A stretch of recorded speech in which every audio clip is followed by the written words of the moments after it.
அஸ்ஸலாமு அலைக்கும் வரஹ்மத்துல்லாஹி வபரகாத்துஹு. அல்ஹம்துலில்லாஹி ரப்பில் ஆலமீன். அஸ்ஸலாத்து வஸ்ஸலாமு அலா ரசூலின் கரீம் அம்மா பஅத்.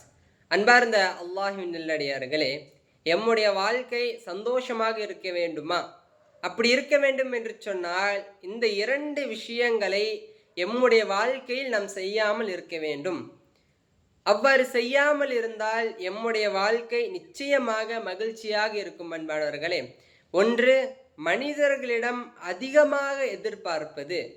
அவர் எனக்கு இதை செய்வார், இப்படி செய்து தருவார், என்னிடத்தில் இவ்வாறு நடந்து கொள்வார். அது கணவன் மனைவியாக இருந்தாலும் சரி, குடும்பமாக இருந்தாலும் சரி, யாராக இருந்தாலும் சரி, அவர்களிடத்திலே நாம் அதிகமாக எதிர்பார்ப்பது கூடாது. இன்னொன்று, ஒப்பீடு செய்தல். அவரிடத்துல இது இருக்கிறதே, என்னிடத்துல இல்லை. இவரிடத்துல இது இருக்கிறதே, என்னிடத்துல இல்லை. அவர் கார் வைத்திருக்கிறார், பைக் வைத்திருக்கிறார், ஆனால் என்னிடத்துல இல்லை என்று சொல்லி ஒப்பீடு செய்வது.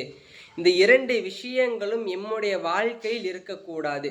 அவ்வாறு இருந்தால் எம்முடைய வாழ்க்கையில் கவலைக்கு மேல் கவலை வந்து கொண்டுதான் இருக்கும். அன்பானவர்களே, எனவே இந்த இரண்டு விஷயங்களிலிருந்து நம் அல்லாஹ்விடத்தில் பாதுகாப்பு கேட்டு நம் அல்லாஹ்வே அதிகமாக எதிர்பார்த்து அவனையே முழுமையாக நம்பிக்கை கொண்டிருப்போம். அன்பானவர்களே, அஸ்ஸலாமு அலைக்கும் வரஹ்மத்துல்லாஹி வபரகாத்துஹு.